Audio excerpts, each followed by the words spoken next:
Kitab Bilangan pasal 23 ayat 23. Sebab tidak ada mantra yang mempan terhadap Yakub ataupun tenungan yang mempan terhadap Israel. Pada waktunya dekat pada Yakub, begitu juga kepada Israel keajaiban yang diperbuat Elohim. Dikatakan bahwa tidak ada mantra, apa saudara? Dan tenungan terhadap Israel. Sudah tahu arti mantra itu berhubungan dengan kiriman kuasa kegelapan. Untuk bikin sakit, bikin orang itu bangkrut, atau bikin orang itu mati. Itu yang bicara tentang mantra ini adalah kiriman kuasa kegelapan. Apa saudara? Dan yang kedua dikatakan tidak ada tenungan. Ada dua hal ini. Ada mantra dan ada apa? Tenungan. Arti tenungan ini bicara tentang serapah. Arti menenung itu memanggil roh, memanggil arwah. Dan untuk mengutuk dengan serapah. Ingat, latar belakang ayat ini yaitu Bileam dipanggil sama Balak untuk mengutuk Israel. Nah, ini namanya tenungan. Ingat, mantra dengan kutukan serapah itu beda. Mantra adalah apa? Kata-kata untuk memanggil roh dan untuk menyerang dari jarak jauh atau menyerang jarak dekat. Kalau kutukan itu adalah ucapan, kata-kata kuasa. Ingat saudara, Bileam adalah nabi palsu, tapi mulutnya ada kuasa. Untuk melepaskan bangsa Israel dari tanah Mesir, Tuhan hanya cukup mengutus yang namanya Musa. Kedua, untuk menegur Ahab, Tuhan cukup mengutus seorang nabi namanya Elia. Betul? Betul? Tapi ingat saudara, untuk membatalkan kutukan Bileam, Tuhan tidak mengutus nabi. Dia sendiri yang datang. Artinya ada nilai tersendiri di sini. Saudara, kalau presiden datang ke seseorang itu bukan keluarga, bukan kerabat, tidak mengutus ajudan atau menteri, berarti orang itu punya kemampuan sendiri. Betul? Punya kelebihan sendiri. Betul? Bayangkan, ini Tuhan sendiri yang harus datang menghadang Bileam. Betul? Malak Yahweh, malaikat Tuhan. Malak Yahweh. Dan Tuhan datang untuk mengubah kutuk di mulut Bileam itu untuk diubah jadi berkat. Artinya ada mulut Bileam ini ada yang namanya kuasa. Ada apa, saudara? Mulutnya ada apa, saudara? Mulutnya ada apa? Kuasa. Kenapa? Kalau bangsa Israel dikutuk Bileam, maka akan terkutuk selamanya. Artinya mulutnya ada kuasa.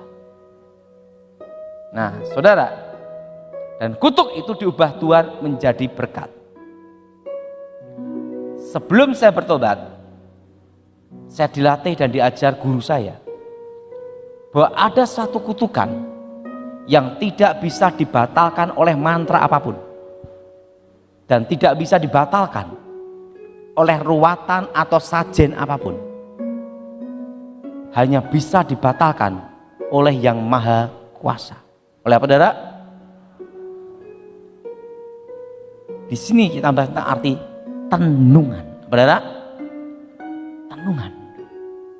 Dan apa yang terjadi, saudara? Dan itu namanya adalah kutuk serapah. Kutuk apa, saudara? Suatu kutukan serapah namanya kutuk ludah api. Maka sering kita mendengar namanya itu sabdo pandito ratu idu dadi geni. Pernah dengar itu Bu Nani ya? Idu dadi geni, ludah menjadi apa? Api. Apa yang dikatakan jadi. Itu di Jawa ada. Nah, suatu kutukan bisa terjadi harus mengalami pertama alasan yang kuat. Apa saudara? Apa saudara? Kutuk tanpa alasan itu tidak bisa. Pak, ada orang yang mengutuk Pak tanpa alasan, setiap hari mengutuk terus, saya wajah dia kayak kutuk. Nggak bisa. Kutuk tanpa alasan nggak bisa. Harus ada alasan yang kuat. Apa saudara? Harus ada apa saudara? Ada alasan yang kuat. Nah, nih pertama ini harus ada namanya alasan yang kuat. Tanpa alasan yang kuat, suatu kutukan tidak bisa. Kedua, posisi marah. Posisi apa saudara? Marah emosi. Marah emosi. Ketiga, di depan muka. Di depan apa saudara? Di depan muka. Atau berhadapan gini. Berhadapan. Depan muka berhadapan. Depan muka berhadapan. Tidak bisa per telepon atau per WA. Harus dapat di depan apa? Muka. Ya. Alasan yang kuat berhadapan muka. Dan yang keempat, spontan. Apa saudara? Langsung. Dan harus mengalami salah satu dari 4 posisi. Posisi yang pertama, lebih tua yang berhubungan dengan darah. Orang tua mengutuk anak jadi. Tapi anak ngutuk orang tua batal. Kenapa? Karena anak lahir dari ibunya. Makanya seorang ibu itu hati-hati.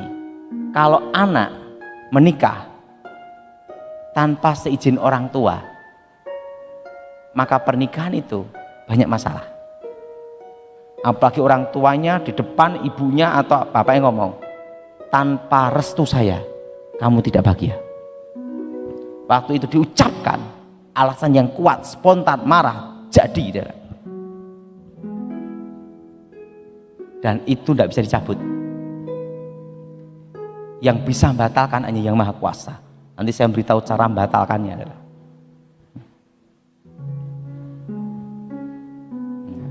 Makanya hati-hati, mulut kita ini ada kuasa. Misalnya, kamu itu anak perempuan, dinasihatin susah sekali, nyanti jadi perawan tua. Alasan yang kuat, jadi setelah jadi perawan tua, ibunya sendiri yang bingung, betul? Betul? Itu ucapan pada kuasa. Alasan yang kuat, spontan, jadi. Kedudukan lebih tua berhubungan dengan darah. Berhubungan dengan apa? Berdarah. Orang tua anak. Makanya kita sebagai orang tua, hati-hati dalam bicara. Apalagi itu alasan yang kuat, emosi, marah, spontan. Nah, kalau orang Jawa sering ngomong setan lewat itu loh. Sebenarnya itu adalah kutuk serapah. Jelas? Jelas? Nah,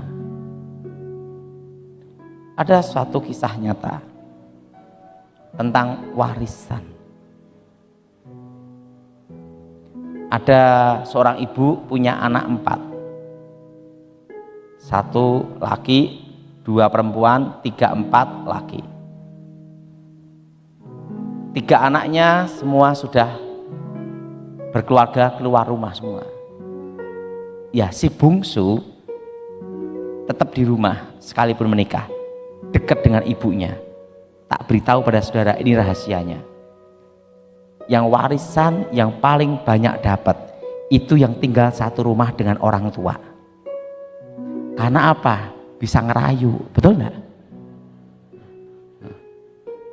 Yang ketawa-ketawa jangan-jangan ngalami. Nah, kan dekat setiap hari, betul? Nah, si bungsu ini Ibunya ini tidak bisa tanda tangan, hanya bisa cap jempol, dan ibu ini buta huruf. Dibawalah ke notaris untuk balik nama, jual beli. Jadi bukan waris lagi. Karena dia itu tidak tahu, ya ngecap terus. Dicap semua, balik nama semua, tanah itu kira-kira 5.000 meter lebih. Jatuh sama si bungsu. Berarti si bungsu kaya raya dong, betul? Kakak-kakaknya 1 meter pun tidak dapat darah. Saking marahnya, anak yang sulung menemui sama si bungsu. Kamu jahat sekali, kamu serakah sekali. Di antara keluarga, kamulah yang termiskin. Alasan yang kuat, spontan, depan muka. Kedudukan lebih tua, hubungan dengan darah. Jadi harta si bungsu, tanahnya itu habis semua. Dan si bungsu itu yang paling miskin di antara saudara-saudaranya. Jelas saudara? Jelas saudara? Itu namanya kutuk apa? Serapah. Kedua, kedudukan lebih tinggi. Pendeta ngutuk jemaat jadi adalah. Jemaat ngutuk pendeta batal. Karena kedudukan lebih tinggi. Ada ndak hamba Tuhan mengutuk? Yang berkata ada, angkat tangan. Yang berkata tidak ada, angkat tangan. Yang berkata ada, jangan barisan sakit hati. Ada Elisa. Waktu di Karmel ada anak-anak mengatakan apa? Botak, botak, botak. Ingat, Elisa mengutuk demi nama Tuhan. Posisi Elisa Pak, marah, emosi, alasan yang dia kutuk dalam nama Tuhan. Anak-anak di Karmel itu dicabik-cabik beruang. Hati-hati. Tahu enggak cara untuk menenung? Misalnya ada kecurian, ini tak beritahu caranya tapi jangan dipraktekin. Ada kecurian di gudang, yang dicurigai 3 orang.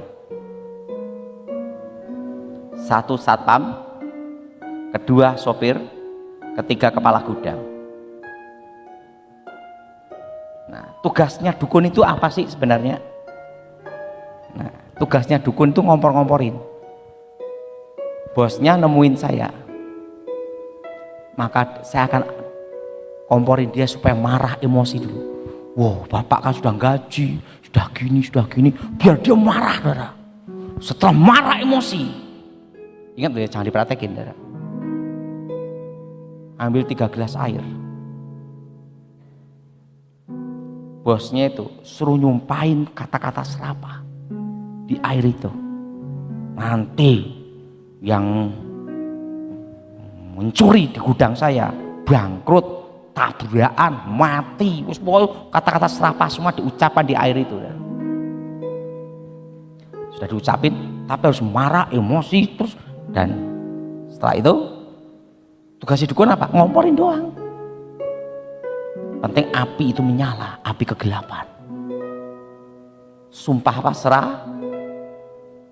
3 gelas air itu suruh minum kan. Yang pertama, sopir minum, dia tidak nyuri, lolos, pasti lolos. Kedua, kepala gudang minum, tidak nyuri, lolos.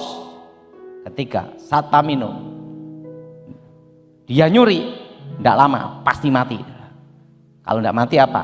Kecelakaan, tiba-tiba kena penyakit, satu keluarga kena tulah. Itu ingat ya, yang punya perusahaan jangan dipraktekkan. Sumpah, suruh minum. Itu kutuk serapah. Kedudukan lebih apa? Tinggi. Pak, Kalau sudah pegawainya dipecat, bisa tidak disumpahi? Tidak bisa, udah tidak ada urusan. Jadi selama pegawai itu tidak dipecat, kutuk itu berlaku. Kutuk pun itu ada aturannya. Jelas? Jelas? Kutuk itu ada apa, saudara? Kutuk itu ada aturannya. Ngerti? Jadi kutuk itu ada aturannya. Jadi saudara, hati-hati. Lidah ini ada apa, saudara? Ada apa? Kuasa. Nah, apalagi hamba Tuhan, wah itu bahaya lagi. Makanya Bu Nani itu hati-hati harusan. Kalau gini kan jedet. Kenapa? Alasan yang kuat ngomong jadi susah dibatalin. Ingat Elisa di Karmel, kutuk demi nama Tuhan jadi. Ketiga, kedua, kedudukan lebih apa, saudara? Tinggi. Ketiga, karena ketidakadilan. Apa, saudara? Karena apa? Nah, saudara, di dalam sejarah Jawa itu ada kisah namanya Ken Arok dan Ken Dedes. Nah, dengar? Ken Arok jadi raja dan sakti. Latar belakangnya dulu apa? Dia jatuh cinta dengan Ken Dedes. Tapi Ken Dedes sudah punya suami namanya Tunggul Ametung. Dan Tunggul Ametung itu sakti juga. Demi untuk misinya, Ken Arok pergi ke Empu Gandring. Dia berkata sama Empu Gandring, "Empu, buatkan aku suatu senjata pusaka yang sakti mandraguna, gawat kaliwat lewat." Udah gawat lewat-lewat lagi. Apa yang terjadi? Si Empu Gandring, baiklah. Ken Arok berbulan-bulan tanya, "Bu, kerisnya mana?" Belum jadi. Kenapa? Bahannya belum dapat, nunggu meteor jatuh. Karena untuk keris sakti terus dari batu meteor. Begitu dapat, dek. Ken Arok datang lagi. "Bu, udah jadi belum?" Bahannya baru dapat. Nah, berbulan-bulan keris itu belum jadi. Ken Arok tidak sabar menunggu. Setelah mau jadi, Ken Arok datang. "Bu, kerisnya sudah jadi belum?" Ken Arok, "Nih keris tak pesenanmu tak bikinkan. Ini yang sakti mandraguna, boleh dicoba." Langsung Ken Arok omong, "Lihat Empu, boleh dicoba enggak Empu?" "Boleh." Ditusukkan ke pembuatnya sendiri dah. Sudah capek tidak dibayar, ditusuk lagi dah. Waktu ditusuk, sebelum mati, Empu Gandring berkata apa? "Ken Arok, engkau membunuh aku dengan keris ini, maka anak cucumu dan dirimu akan mati dengan keris itu." Empu Gandring mati, Ken Arok jadi raja, banyak penasihat spiritual dan dukun-dukunnya. Tetapi ingat, tidak bisa membatalkan kutukan Empu Gandring. Ken Arok dibunuh dengan keris itu oleh Anusapati, anak tirinya. Anusapati dan anak cucunya Ken Arok semua banyak yang mati dengan keris yang sama. Itu namanya kutuk serapah. Karena apa? Ketidakadilan. Makanya kalau polisi suka nilang, sing nyumpai banyak orang, hati-hati. Jadi setelah pensiun kacau. Beda kalau polisinya baik, lakukan seperti hukum yang benar, adil, dia tidak terkena kutukan. Jelas? Karena suatu kutukan terjadi, harus ada namanya alasan yang kuat. Jelas? Jelas? Kenapa saudara? Ketidak apa? Adilan. Ada kisah.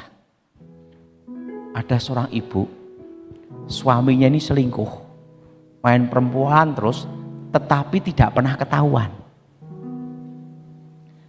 Saking jengkelnya, ibu ngomong gini di depan mukanya, kamu main perempuan, tipu saya, kamu nanti kena penyakit rojo singo. Alasan yang kuat depan muka, spontan marah. 4 posisi ketidakadilan, betul tidak? Suaminya kena rojo singo beneran penyakit kelamin. Istrinya minta tolong ke saya, Pak Daud, tolong batalkan. Loh kenapa? Saya takut ketularan. Ingat, ketidakadilan. Apa saudara? Makanya hati-hati. Lidah ini ada namanya apa saudara? Kuasa. Yang keempat, kutukan dukun. Dukun pun ngutuk harus ada alasan yang kuat. Itu namanya tenung. Hanya orang pelit yang bisa kena. Kalau orang murah hati tidak bisa. Toko A punya pegawai. Pegawainya buka toko dengan yang sama, toko B. Berarti si B punya kesalahan, betul? Nyaingi bosnya dewi, betul? Mengambil langganan bosnya sendiri, kan gitu saudara. Si A datang ke saya, kutuk si B supaya bangkrut. Bisa saudara. Kenapa bisa? Alasan yang kuat. Si A akan kutuk, bangkrut. Kasih tanah kuburan, jadi. Tapi kalau si B tidak ada alasan, dia orang baik, suka nolong memberi, sampai dukunnya mati ya tidak bisa kena. Karena kutuk tanpa alasan itu tidak bisa. Jelas? Ikut saya semua, kutuk tanpa alasan. Ikut saya semua, kutuk tanpa alasan tidak bisa. Jelas? Nah, kalau saudara ada yang mengalami ini, cara membatalkannya seperti apa? Kalau itu orang tua muslim mengutuk, cara doanya fokuskan wajah orang tua. Kalau sudah mati gimana? Batalkan kutukannya, ucapkan, tapi tidak usah di kuburan, kurang kerjaan. Doa itu semua. Segala kutuk sumpah serapah. Ini semua, segala kutuk sumpah serapah. Orang-orang kuat, kutuk udah api, kami hancurkan, kami batalkan, putuskan demi nama Yesus. Darah Yesus hancurkan segala kutuk ludah api, kutuk serapah orang-orang kuat, kutukan mantra, kutukan dukun. Darah Yesus hancurkan kutukan. Pak, apa cirinya kalau kena kutukan itu? Ada cirinya. Kalau orang kena kutukan itu, kutukannya itu ditanam dalam roh. Hari, jam, tanggal, waktu dikutuk tidak bisa lupa seumur hidup. Karena kutuk itu kalau udah kena itu tertanam di roh. Pak, kalau saya tidak ingat, lupa gimana? Berarti tidak kena. Oke? Sekarang tanya jawab. Sampai 8.30 Bu ya? Oke. Sekarang silahkan siapa yang mau tanya? Ya, ini pertanyaannya sudah terkumpul ya Pak. Mana nih orangnya? Ini saya di sini dari tadi ngerangkum pertanyaan dari WA Pak. Oke.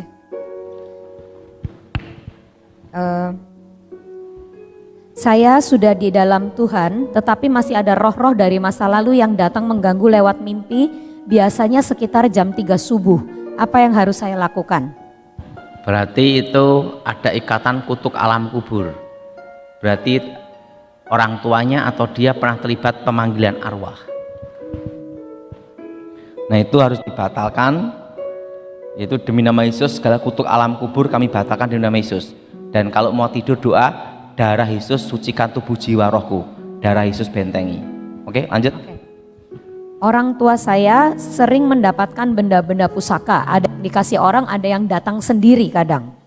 Tapi sekarang sudah diberikan kepada orang lain karena dia tahu anak-anaknya semua Kristen dan tidak mau menerima. Apakah tetap ada kutuk yang harus dipatahkan oleh anak-anaknya? Apa yang harus kami lakukan? Ada, itu namanya ikatan kutuk, namanya kutuk keturunan. Itu harus diputuskan. Kalau orang tuanya terlibat itu berarti anak cucunya akan menanggungnya. Nah itu harus dibatalkan, diputuskan demi nama Yesus. Namanya kutuk keturunan. Kutuk keturunan. Jadi Oke. berdoa aja ya Pak ya? Iya. Ayah saya setelah menikah dengan istri ketiga jadi kaya raya. Dari 2013 sampai sekarang, saya disantet oleh keluarga istri ketiganya soal harta. Bagaimana supaya tidak berlarut-larut? Pertama, ampuni. Karena pengampunan adalah kunci pemulihan. Dan yang kedua, doa dengan darah Yesus. Makanya saudara berdoa setiap hari, darah Yesus sucikan tubuh jiwa rohku, darah Yesus bentengi aku. Oke. Anak saya sudah menikah 12 tahun, tetapi mantu saya menjadi benalu alias tidak bekerja. Anak saya diberi makan dan minum dari dukun supaya bisa diambil uangnya. Sampai kadang anak saya jadi error. Apa yang harus saya lakukan?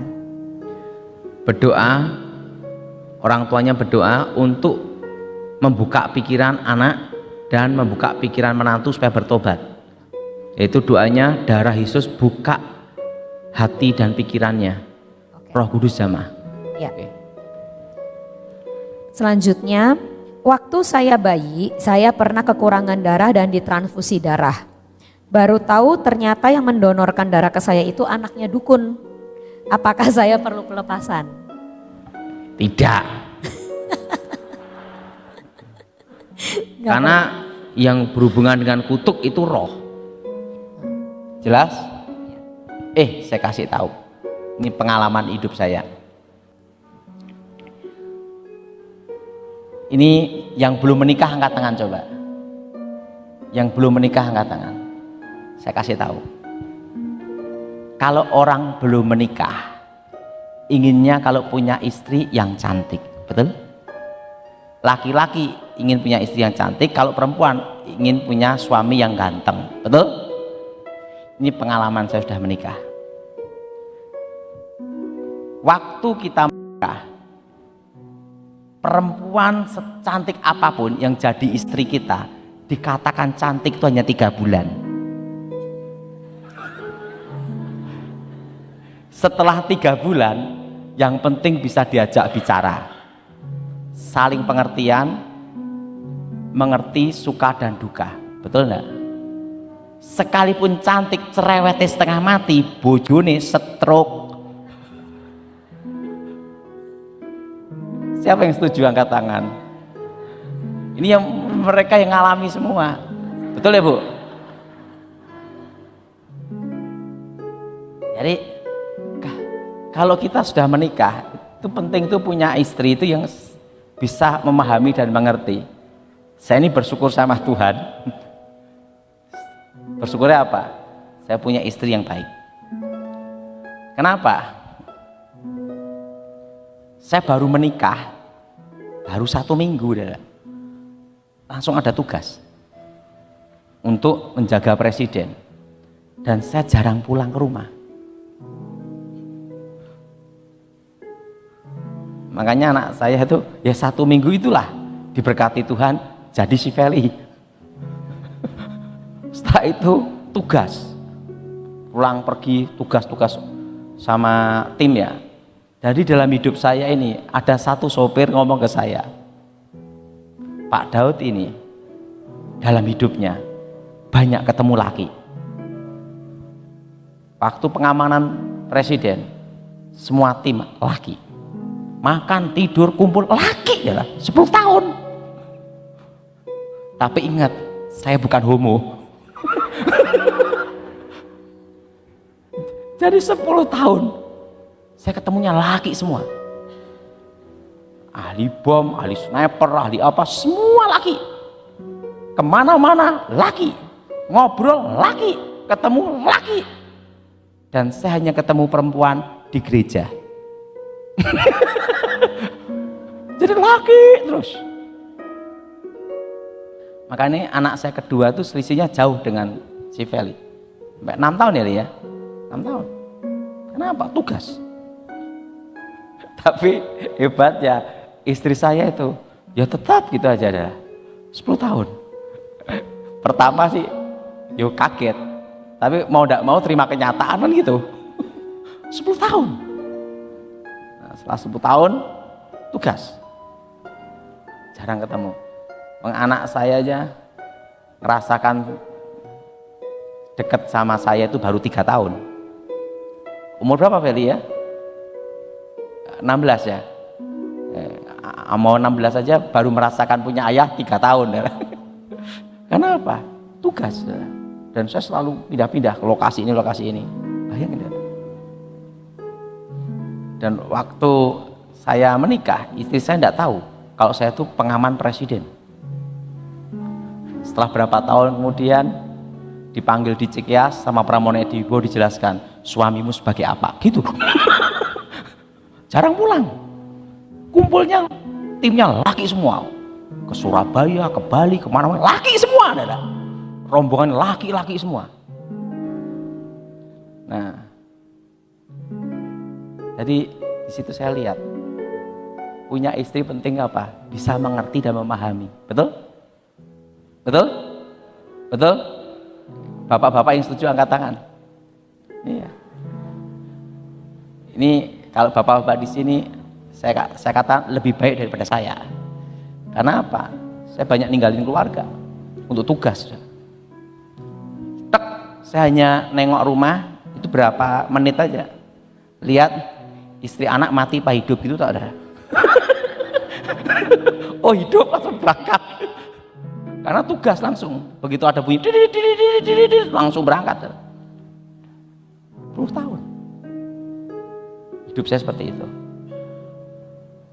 Makanya suatu kali saya diajak lagi sama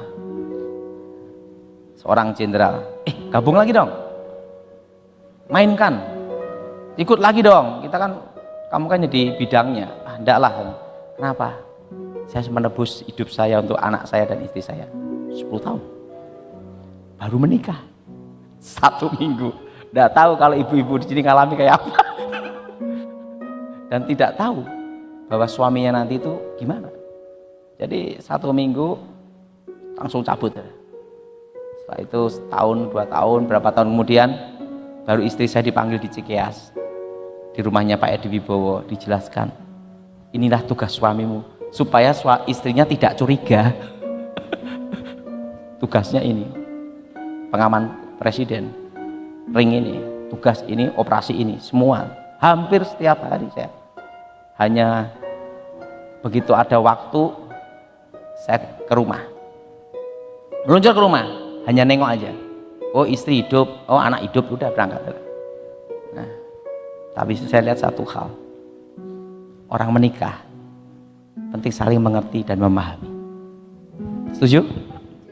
Nah, cantik itu nomor 2. Cantik itu waktu pacaran aja. Betul Bu ya? Oke, lanjut. Anak saya anak saya yang lelaki dapat karunia penglihatan dan waktu kecil sangat pemberani. Tetapi satu saat dia sedang nonton TV malam hari, tiba-tiba dia dihempaskan ke meja ruang tamu yang kaca sehingga berdarah di pelipis kirinya. Sejak hari itu anak saya menjadi penakut dan tertutup sampai sekarang. Apa yang harus dilakukan? Berarti ada trauma.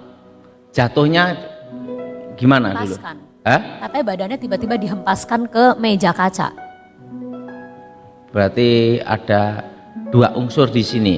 Bisa karena roh, kedua bisa karena saraf, kejiwaan.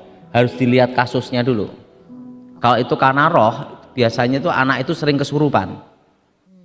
Tapi kalau itu gejala saraf atau kejiwaan, itu tidak ada unsur kesurupan atau unsur mimpi-mimpi ketemu orang mati. Harus dilihat unsurnya dulu. Oke, lanjut. Itu trauma berarti. Anak saya akhir-akhir ini masih kecil ya, dua-duanya ini sering melihat di ruang tamu kami benang putih menjulur dari atas ke bawah. Kadang satu, kadang benangnya jadi dua lalu menghilang. Tapi yang dewasa tidak bisa melihat, hanya anak-anak. Kalau boleh tahu itu apa dan bagaimana cara mengusirnya? Itu berarti rumahnya itu dulu pernah ditanamin pusaka. Biasanya itu kayak tali putih, kayak tali laba-laba itu loh. Tapi agak besar. Itu berarti ada pusaka di situ. Nah, caranya menghancurkannya, sucikan tanah itu dengan darah Yesus. Darah Yesus sucikan tempat ini, tempat terkutuk ini diubah jadi berkat. Nah, setelah itu dikasih minyak urapan. Supaya ya dipertanyakan, Pak, minyak urapan itu sebenarnya sebagai apa sih? Minyak urapan itu adalah, pertama itu adalah Tuhan memberi kuasa, memberi wewenang atau batas wilayah Tuhan. Apa saudara? Batas wilayah. Makanya kalau rumah-rumah saudara itu dikasih minyak urapan, itu menjadi batas wilayah Tuhan. Jadi setan tidak bisa masuk. Makanya di sini kan ada minyak urapannya, taman Tuhan ya. Nah itu pakai itu. Nah, itu untuk namanya batas wilayah Tuhan. Oke, lanjut. Kalau ada orang yang mau meninggal lalu didatangi orang berjubah hitam, sampai orang yang mau meninggal itu menjadi sangat ketakutan. Bagaimana cara kita mendukung dalam doanya? Berarti orang yang mau meninggal itu punya pusaka, pusakanya belum dilepas. Punya mantra kekuatan di dalam tubuhnya belum dilepaskan, jiwanya tersandra namanya. Nah, itu harus dibebaskan demi nama Yesus. Nah, itu doanya, darah Yesus hancurkan mantra, darah Yesus hancurkan jimat, darah Yesus hancurkan kutuk. Itu ada di 3 titik. Titik pertama ini, pegang semua di sini. Semua kekuatan konsentrasi itu ada di sini. Ya, kedua, pegang sini, jantung kiri. Karena semua kekuatan mistik, kekuatan gaib itu akan mengikuti jalur peredaran darah.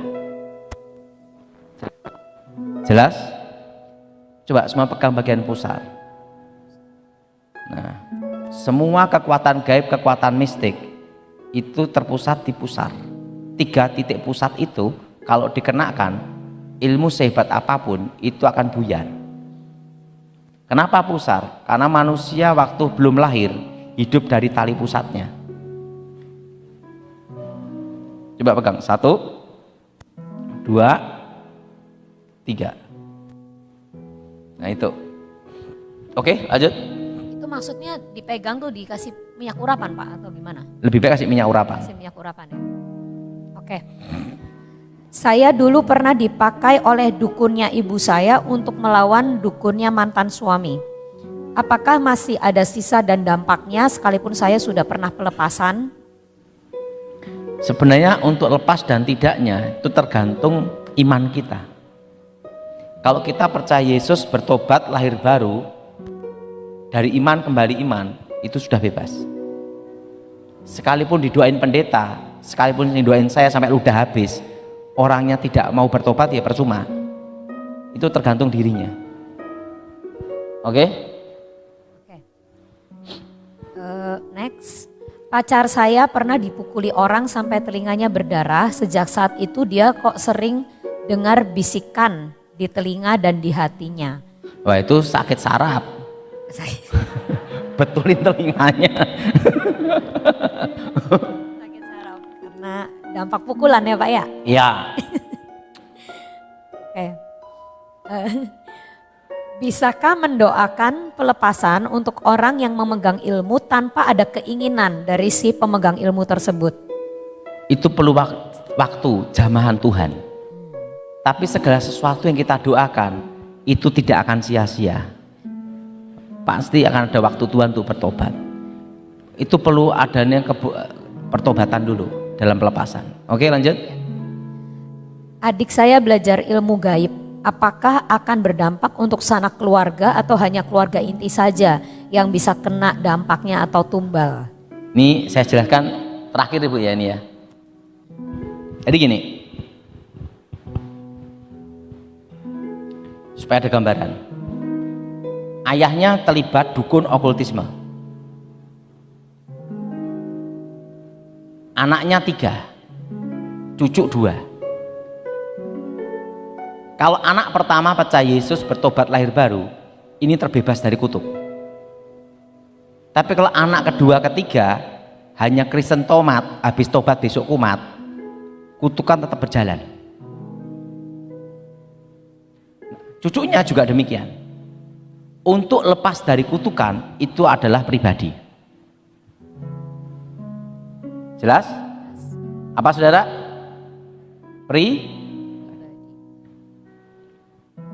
Ngerti? Jadi cirinya lepas itu ada. Bertobat, lahir baru.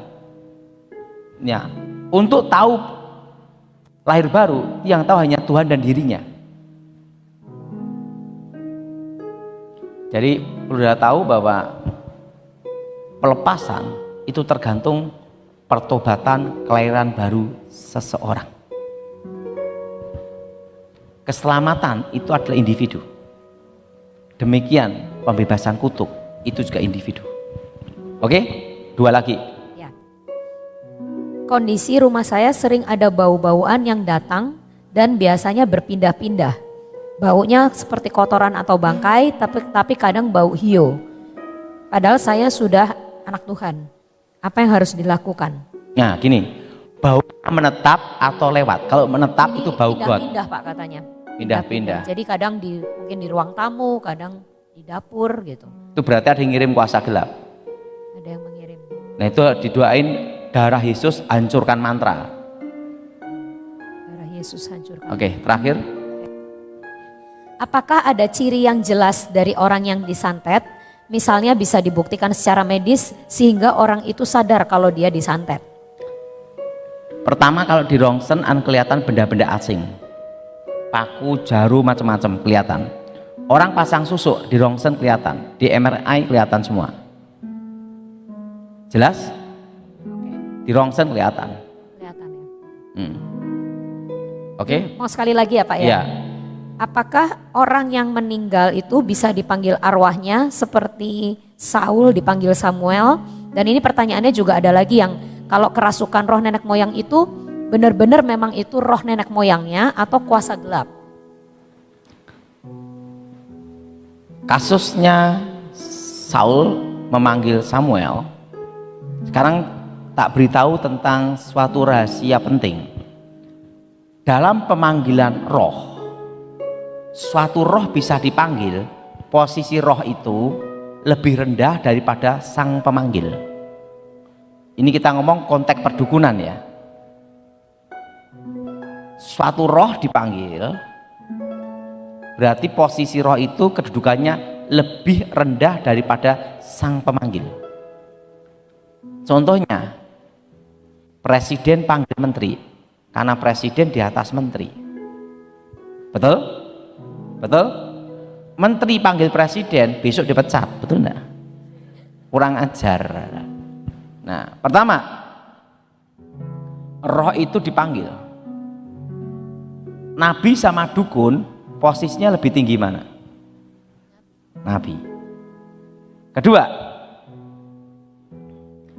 roh itu muncul dari dalam bumi, tanah. Sesuatu yang ilahi itu datang dari atas. Contohnya Elia dan Musa waktu Yesus dimuliakan. Betul? Betul?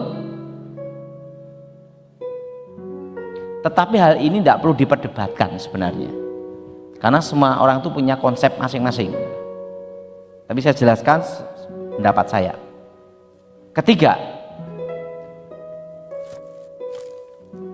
Saul sendiri tidak lihat.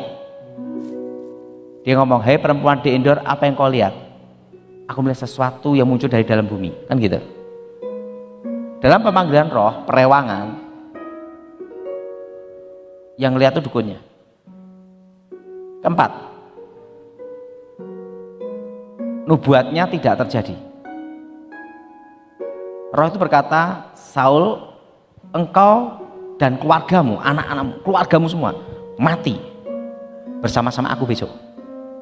Kenyataannya anak Saul, Isi-Boset, lolos dari pertempuran itu. Termasuk Mefiboset, anak Yonatan, cucu Saul, lolos. Ketiga, termasuk Mikal, istrinya Daud, lolos. Berarti tidak semua keluarga Saul mati dalam pertempuran itu. Yang dari Tuhan, nubuat dari Tuhan pasti terjadi, betul? Tapi kenyataannya roh yang ngakunya Samuel itu menubuatkan dan tidak terjadi. Karena apa? Buktinya Isi-Boset, anak kandung Saul, lolos menjadi raja sementara, betul? Kedua, Mikal, istrinya Daud, lolos, betul? Ketiga, Mefiboset, anak Yonatan, lolos. Karena roh itu berkata, Saul, engkau dan keluargamu mati besok bersama aku. Tidak mati. Dan berikutnya, dari buahnya lah kamu akan tahu Saul bunuh diri. Nah, perlu tahu, kita tidak bisa membatasi kuasa Tuhan. Itu aja. Tuhan mau ngirim siapapun, ya suka-sukanya dia, betul? Karena kita juga tidak bisa ngatur Tuhan, betul enggak? Buktinya Tuhan menyuruh siapa? Elia dan Musa. Kita tahu Musa mati, betul? Dan dikubur Tuhan sendiri, betul? Dan sampai sekarang mayatnya tidak diketemukan, betul? Tuhan mau apa? Suka-sukanya dia. Kita tidak bisa ngatur Tuhan. Menurut Ibu Nani gimana? Setuju? Nah, oke? Nanti yang lain dilanjut sore ya Pak? Ya. Atau mau sekarang? Sore. Ya, oke. Ya, kita doa dulu ya. Bapa di surga, dikuduskan namamu, datang kerajaanmu, jadi kehendakmu. Berkati firman-Mu, berkati kami semua Tuhan, lawatkan secara pribadi. Dan nama Yesus ilmu dimuliakan. Haleluya. Amin.